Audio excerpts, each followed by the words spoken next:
Others call me Gigi. I've been called a lot of different things in my life, but April is the name I go by. The songs that we just sang today were actually pretty fitting for what I'm going to tell y'all. The first song that Jackson was Sing, Sing, Sing by Chris Tomlin. And basically my testimony praises and glorifies him to the, I guess you could say, to the extreme in my world. I don't know if y'all would think the same, but as far as what I've been through and what my life has led me to doing and what God has shown me in my lifetime is praises to him. And as far as fighting every battle, he has fought every one of my battles. I did not ever fight it alone. I never fought it by myself. He was right there. And when I tell you he was right there, he was right there. So let me give you a little bit of background about me. I'm a 50-year-old grandmother, mother of 3. I have a granddaughter. I have known Jackson just about his entire life. I've actually met him at the hospital when he was born. So I was born in North Carolina, many moons, but my parents got married when they were very young, and my dad went into the military. So I am also a military brat. How many of y'all military kids? Anybody? Okay, see, I'm military brat as well. I grew up traveling. I ended up and landed here when I was 11 years old and haven't left. So I was that. My parents divorced when I was 15. My dad traveled more. My mom stayed here. My dad got remarried eventually. Wasn't the best thing, but we dealt with it. I had a pretty, not bad childhood, but I had some things that were hiccups, and, growing up wasn't perfect. Me and my brother, I have a younger brother, we fought, we did our thing. My dad was military, my mom and dad fought. Unfortunately, that was the demise of their marriage. But it also says in Isaiah 43, 18 through 19, it says, "Forget the former things, do not dwell on the past. See, I am doing a new thing. Now it springs up. Do you not perceive it?" So basically, I don't dwell on my childhood. Things happen. I've forgiven whoever done it to me, or I did it to them, and I've moved on. If he can forgive me, then anybody can forgive me. Bless you. You're welcome. As a young adult, I got married the first time when I was fixing to be 22 years old. I went to college for a little while, found out it really wasn't for me. And when I was in college, I played around a whole lot. I was not a Christian goer at that time. I was still trying to find myself. My parents were not very strict on me going to church. They didn't go to church. My mom was raised Pentecostal. My dad was raised Baptist. So a Baptist and a Pentecostal trying to decide on where their kids were going to go to church was just not the best thing in the world. So they didn't go to church. Me and my brother would hang out with friends and stuff that did, but it wasn't anything set in stone. I got married with my first husband. We were high school sweethearts. Didn't last very long, but I had my first daughter. She is now 29 in November. Correct me if I'm right, Jackson. Aren't y'all going to be 29? Yes. Okay. Jackson and her are the same age. They're 2 weeks apart in birthdays. And then with him, that was Ronnie Pickett. We got married. He decided it just wasn't for him. Marriage isn't for everybody at the time that you get married. If y'all want to wait. I have 3 grown children. One is the only one married, but she waited until she was 26 before she got married. So just know that you don't have to be married out of high school. You don't have to be married when you're 24. You don't have to be married when you're 21. When you're ready, God will tell you when you're ready. So always prepare yourself in praying for that special person to come along. So after that, I divorced Shelby's dad, and then several years later, probably know how long later, but I married my second husband. Now, this marriage was a little different. I met him through some friends of my mother's, and I thought I could change the world. Come to find out, I could not change the world. He was an addict, really bad addict. I brought 2 children in the world by this gentleman. He wasn't supposed to be able to have children, but I have 2 kids to prove it now. At first, I was accused of doing things that I did not do by his family. So I had to, of course, prove that they were his children. But he was a drinker. He never physically abused any of us, but to watch a man and the things that he did in life and have your children be there while it's going on is tough on a person. My oldest daughter watched him go through detox, bite through his tongue, have seizures on the couch, and it scarred her. To this day, she still talks about it. It's not something I would, if I look back on what I did, I wish I would have never had that happen to my daughter.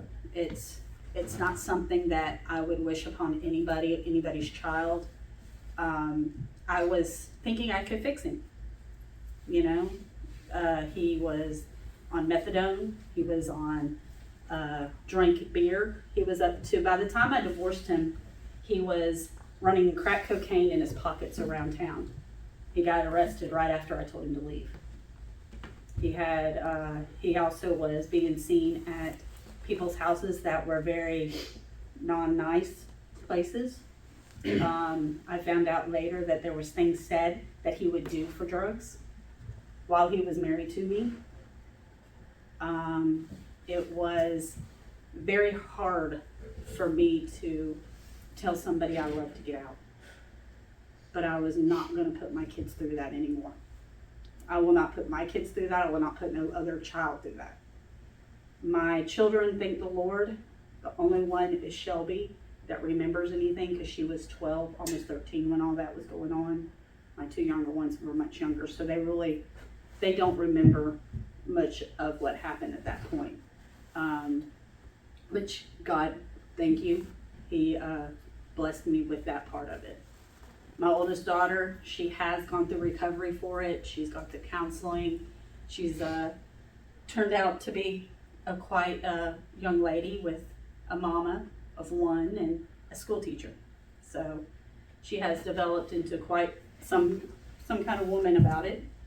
But also during this time when I asked him to leave, I was searching for myself. Something was missing. I didn't know. I had an empty spot. I was lost. I was confused.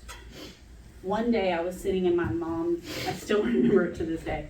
I was sitting in my mom's driveway in my car, and I was sitting there, and this was right after I told him to leave. And I said, what is going on?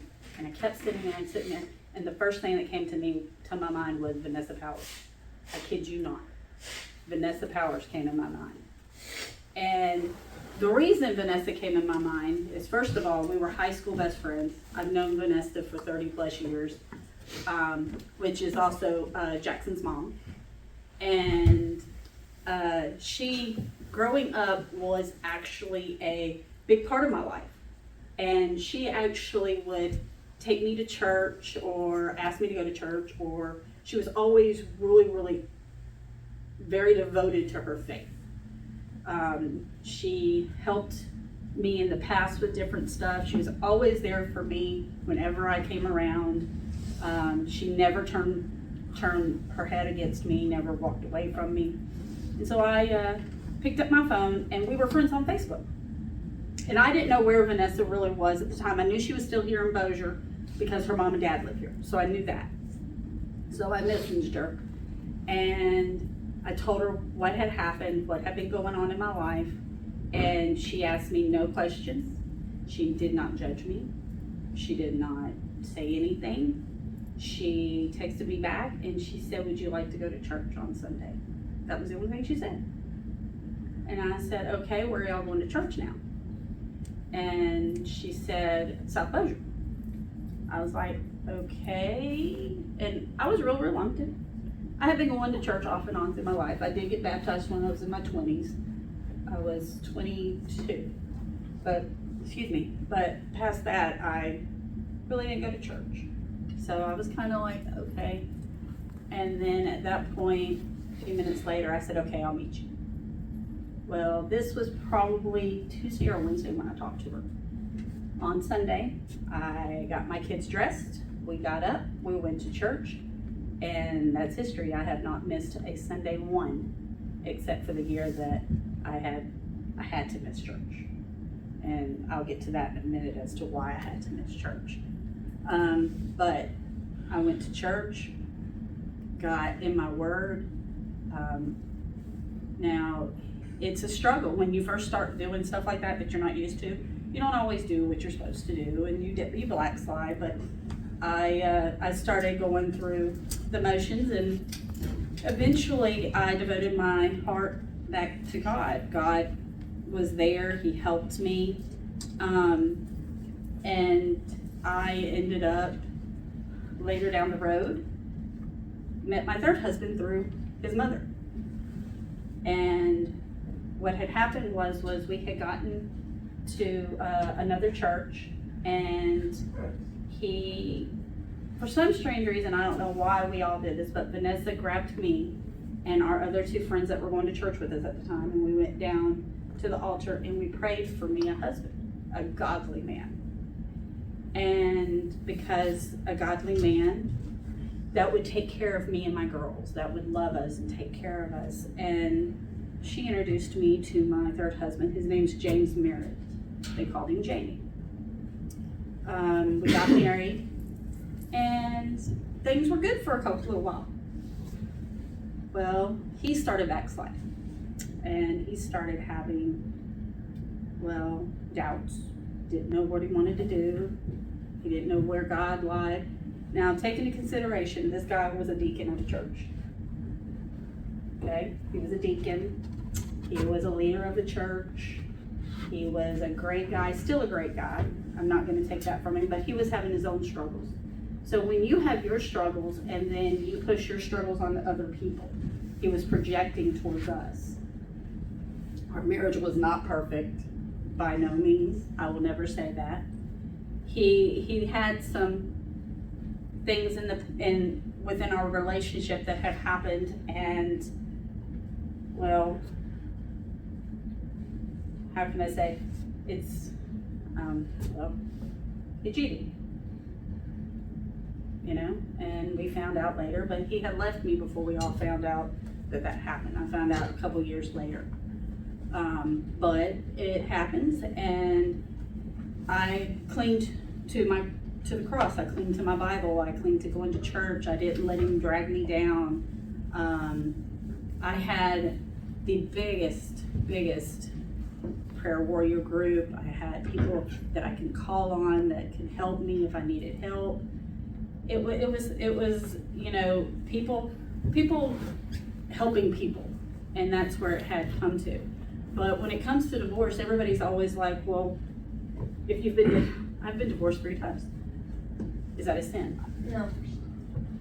It's not a sin unless you commit adultery or you commit things against the wife or husband, okay? Mine was not. If you cheat, God does not look down upon you if you divorce that person. If you have understanding circumstances, like with my second husband, he does not look down upon that. But if you're in a marriage that, let's say, for instance, you just don't like him right now, and y'all are just talking and arguing too much, no, you can't divorce him. Bibles, you can't. God wants you to work those problems out. You're not supposed to sit there and say, well, I just don't like him today, so I'm going to divorce him, and I'm going to go to the next guy. You can't do that. No. No, it's for life, guys, whether or not. But it does say in Romans 12:2, it says, and do not conform to this world, but be transformed by the renewing of your mind, that you provide what is that. Right. And then in 12:20, it says, if your enemy is hungry, feed him. If he is thirsty, give him drink. For in so doing, all you will heap coals of fire on his.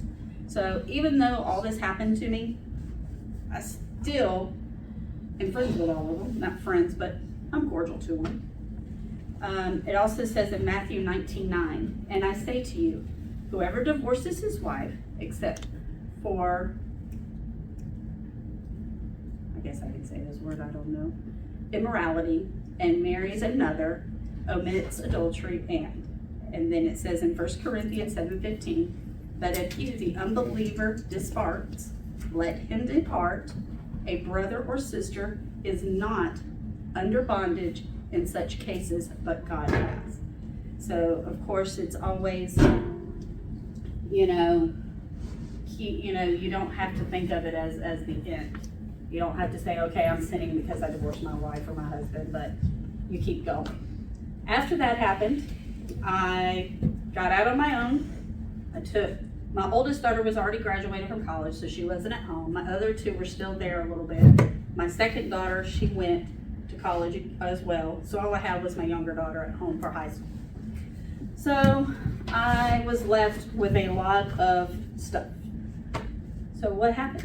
You look at it, you want to crawl in a hole, you want to cry, you want to say, oh, give up. And I was at that point. I was at a point where I was sitting on my couch and I was bawling my eyeballs out.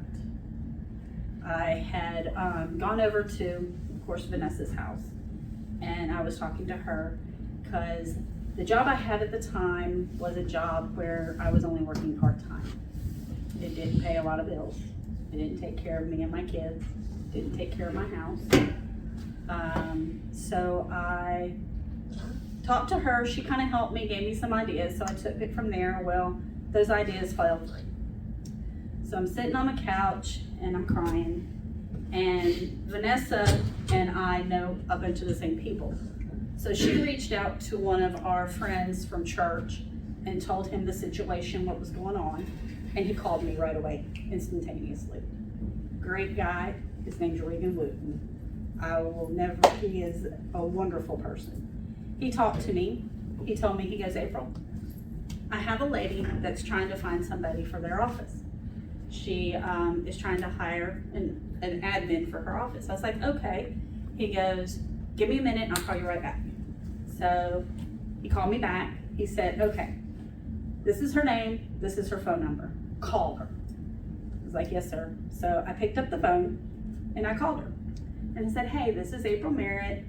I'm Regan Wooten's friend.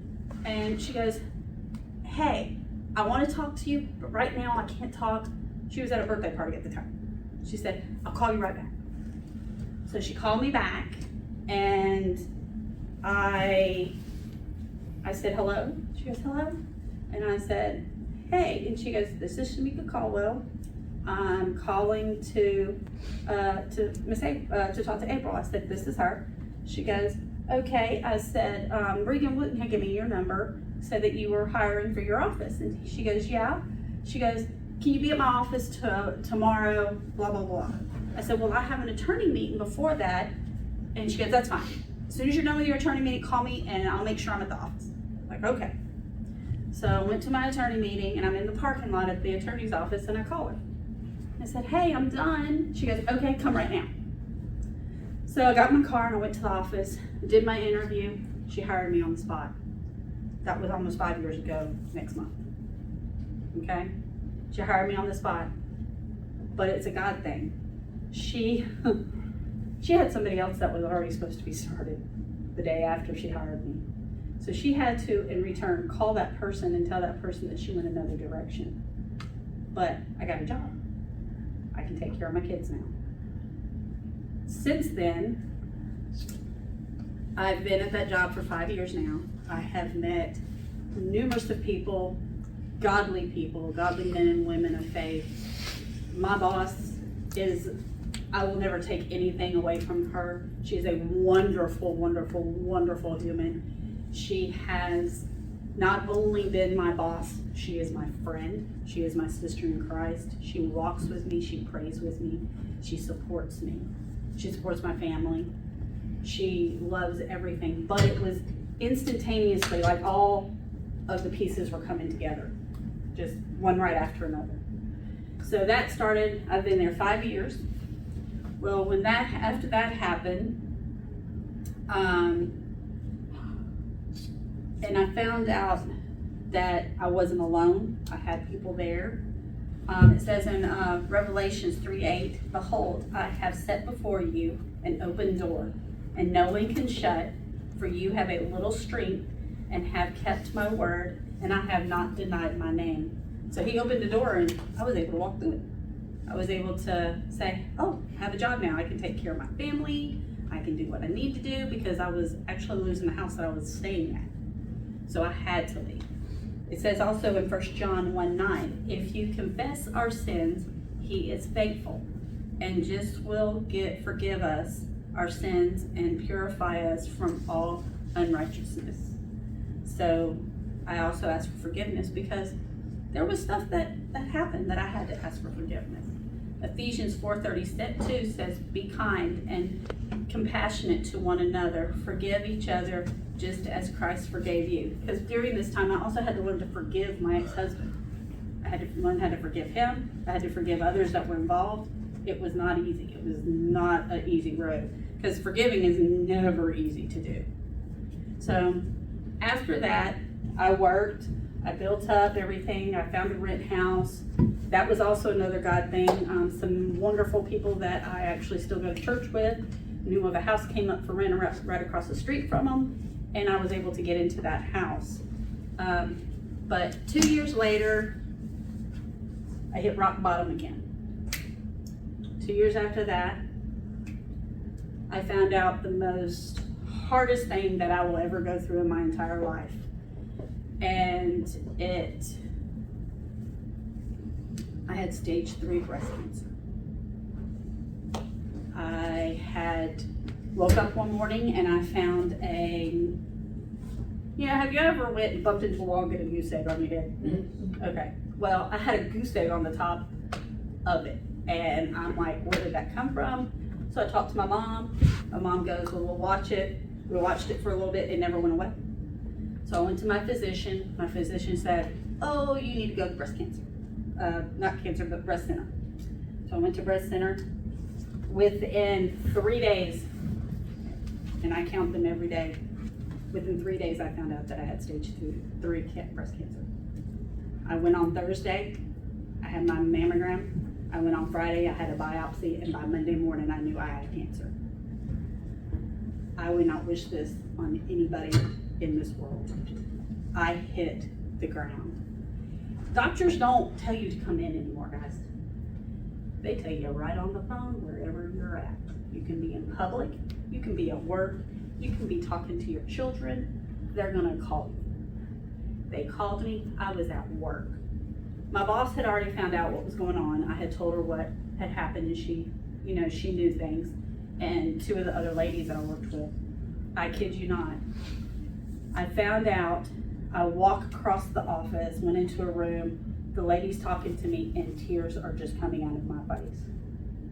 The first thing that happened was my friend Frida that I work with, my boss, and every lady that I work with in that building came into that room and they prayed with me. They grabbed me, they put their arms around me, and they prayed with me. Once that happened, the next hardest step that I ever had to do was to walk into my mom's office at the daycare where my mom worked to tell my mom that I had cancer. For her to find out that her daughter has cancer. You know, that thing in your head comes up and says, your kid's not supposed to die before I do. You know, of course, that's what every parent's gonna think. Every parent's gonna say, no, that can't happen. It can happen, yes, but that's not supposed to happen. But with me, I had to go tell my mom. the hardest thing I ever had to do. And then I had to tell my 3 kids. One of my kids lives in Houston, so she's not here to hug her mama, not here to console, not for me to console her. My other 2 daughters, they were both at college. One was at Tech, one was at Centenary. They were like, okay, I'm coming home, Mama. No, y'all stay at school. Well, the big test. I got home, I sat down in my recliner, and I was by myself. What do you think the first thing I did? I cried like a big old baby. I cried as hard and as much as I could. But then I did. I prayed after that. I prayed. I gave it to God. I told him that this is it, I get it. I understand that this is what you're wanting me to do. But it's not easy. Going through cancer is not an easy task. But the thing that I know that I did, I stood on my faith. Faith is the biggest thing in my life, and you can ask anybody that knows me. Everything that I went through, he did it for me. I didn't do it. I don't know how I made it through. Honest to God. Do not know how I made it through. I had 3 treatments of what they call the red devil. It took my hair. It made me stop eating. It made me weak. It made me tired. It made me nauseous. It was horrible. But what's even better, I went to do my treatments one day, and I had to do them every 2 weeks. I did one of my treatments on Wednesday. Went and did my treatment. It was probably about a 3-hour treatment. Went home, slept it off. I was back at work the next day. And I worked all the way till the next treatment. And the next treatment I worked. Well, then those 3 treatments were over. Well, now comes the weekly treatments. I had 12 weekly treatments. And I worked. You can ask everybody that knows me. I worked through every one of them. I had no hair. I looked about 120 pounds, which is probably about this big around. I looked yellow. I was pale, but I kept going. God woke me up every day. God woke me up to drive every day. God woke me up to go to work every day, to take care of my family, to take care of my kids, to see my family, to do whatever I wanted to do. Every day he woke me up. Every day I prayed. Every day I prayed to him saying, give me the energy and strength to go. Give me the energy and strength to keep moving, God. He did that. I didn't. Because I wanted to crawl in a hole. Because I'm going to tell you right now, that hole was probably feeling a whole lot better than where I was at. Because it was rough. It was very hard. It was not easy. Then after that, my last chemo treatment was December 21st, 2022. I had my last chemo treatment. What's that? My aunt started chemo around that time. Oh, really? Mm-hmm. She had breast cancer too. Yeah, it's real. I inherited my breast cancer. What I mean by inherited, breast cancer is passed down by genetics. Most cancers are. I learned a lot of stuff about cancer during this time too, which was really neat, but I didn't like it in the same thing. Because I didn't like the fact that people get it and people can pass away from it. People can get it and survive from it too. But genetics has a lot to do with it. And prior to me getting cancer back October, prior to me finding out on April 1st of 22, my dad had passed away from cancer. He had stomach cancer. And I ended up with his gene. The gene that I have is called CDH1, and it passes down breast cancer and stomach cancer. So now I'm on a regimen for breast cancer and stomach cancer. What happens is I have to have checks and stuff and everything. But on the 21st of December of that year of 22, I was deemed done with chemo. Woo! I rang that bell. God pulled me through it. God helped me. He was there. He stood by me. He watched after me. Like I said, I probably would have never made it if I didn't have him with me. I had prayer warriors. I had prayer warriors here. I had prayer warriors in North Carolina. I had prayer warriors across the United States, because my dad was military, and being in the military, not only did I meet a lot of people, but he met a lot of people.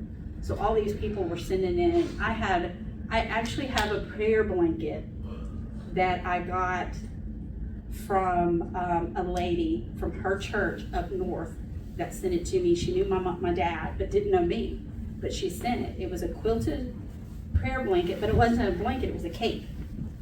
And it was a quilted one that I could wear during chemo, and it was made specifically for that reason. And then my first ex-husband and his wife, their church also, well, his aunt's church, also sent me a prayer blanket that was quilted, and I had. Yes, ma'am. My papa, he got through chemo, but then he passed away 3 days after he struck the bill. My dad did too. Sometimes they're not always good to make through. My dad, he did the same thing.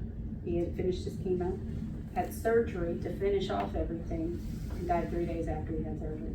Yeah, that's what happened to my papa. Yeah, but you know what? He's with you, and he's made all better by him. So you have to glorify him. The fact, just because I'm here doesn't necessarily mean that who's up there isn't healed too. Yes, ma'am. I only noticed that all these things happen in 3-day regimens. Yes, because that is a godly number. Three, and there's three. Is it 3? 13.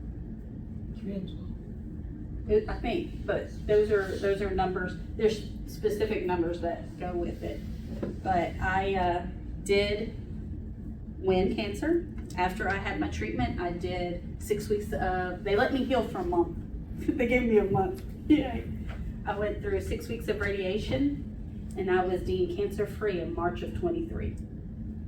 And I partied. I'm not gonna joke, I partied. I didn't party bad. I just glorified in him, and I went up to church, and church prayed over me again. And I'm gonna tell you right now, prayer warriors, if you've got them, they are the best thing in the world, because you have to stand on your faith. But not only do you have to stand on your faith, they're praying for you. But I'm gonna tell you, I prayed for them too. Even though they were praying for me, I was praying for them. I wasn't worried about myself. I was more worried about them, because they were worried about me. They have their own families. They have their own medical stuff. So you have to think of it there, you know. But not only that, during all this and having my chemo and my radiation, when I was born, I was also born with a birth defect. I was born with a hole in my heart, and my pulmonic valve was blocked. So in 1977, I had an open heart surgery. They opened my valve, they sewed up my heart, and said, "You're good to go." Well, good to go, but I had to do all kinds of regimens for the next 40 years, okay? No salt hardly, make sure my cardio doesn't take over, just various different things. I had test upon test upon test constantly to make sure my heart's okay. In 2016, I had my second open heart surgery. They took my pulmonic valve and made it a cow valve. They put in a cow valve in my valve. So I, as a joke, everybody knows, I moved. My uncle actually was the one, my dad's twin brother, also has the same birth defect. So I inherited it from him. I have 2 genetic issues. I have a heart disease and I have cancer, so I had 2 genetics. So with that, the same year I had my heart surgery, my uncle also had the same heart surgery, but he got a pig valve. He was also much older than I was. I was 40 years old.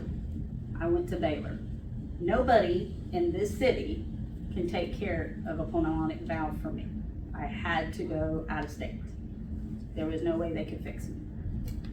So in 2016, we started doing the doctor visits, and I went and I had my heart surgery done. That right there took 6 months to recover from. I had stitches down the middle of my chest. My kids had to help me walk in and out of showers.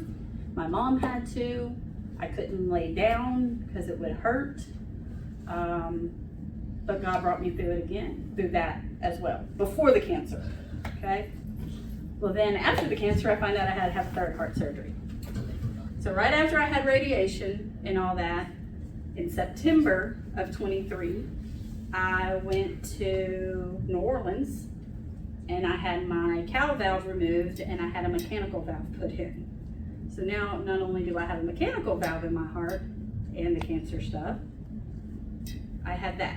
But God, what the point that I'm trying to make by telling you this is God walked me through every bit of it. God didn't just say, here, do what you want to do, I don't care. You know, he didn't do that. He put people in my place, put people in my path, put things there for me to have to support me, to take care of me, to make sure I'm still here. Because he is glorified in everything that I've done. Everything that's happened, everything I do, he's the only one that can take care of it. I can't. He had to put a surgeon in my place just so he could make sure I stayed here. You know? But in knowing that faith was what I leaned on. I leaned on a lot of faith. I leaned on a lot of prayers, my friends and family. They took care of me a lot. And one of the verses that I leaned on, I have many prayer blankets and I keep them with me. I have one in my car right now that my kids' youth group gave me. It's a knotted blanket. I have another blanket that the ladies of Belle Park Baptist Church, the church I'm a member of, gave me when they found out that I had cancer. It's on my chair at work. I have 2 chairs in it's kind of beside by my living room, where I have both of my quilts that I got that were prayer blankets. They sit there and I use them as well. But through all of it, that faith stayed with me. My faith knowing that he was going to take care of me. Whether I was here or up there, I knew he was going to take care of me. You know, if you look at Ephesians 4:13, it says, I can do all things through Christ who strengthens me. He can strengthen you, right? He can put you through anything. You know, whether I'm here or whether I'm up there, he's still going to strengthen me. Ephesians 2:8 says, for by grace you have been saved through faith, and that not of yourself, but is the gift from God, of God, sorry. So he's always there. He's always taking care of whoever, me, them, there. Mark 9:23 says, Jesus said to him, if you can believe, all things are possible to him who believes. And Hebrews 11:6, but without faith it is impossible to please him. For he who comes to God must believe that he is, and that he is rewarder of those. But you know, you have to remember, God is always going to be there. He may be in the little shadows sometimes, and he may be just standing there watching you. Your prayers are not going to always be answered right away. Sorry. Is it our timing or his? His timing, right? So you always have to remember it's his timing, not ours. And that's probably one of the worst things as young adults and teenagers. Instantaneous stuff, satisfaction. Because you have all this. Your electronics, your cell phones, your games, all that. That's all instantaneous satisfaction. But God's not like that, and always remember that, guys. Because he's not. Now I'm going to end with this by letting you know there is one of my prayer warriors, love her to death. She is I love her with every bit of my heart. She had, I go to her when I have a lot of problems built up. I don't really go to her with the problems, but I'll tell her, hey, can you please pray? She doesn't need to know what she's praying for. She just, sometimes I tell her, sometimes I don't, and she'll pray for me. But there was one thing that she always listens out for what's going on at church and everything, what the lessons are going to be about, things like that. And her biggest thing is the armor of God. The armor of God. April, put your armor of God on it.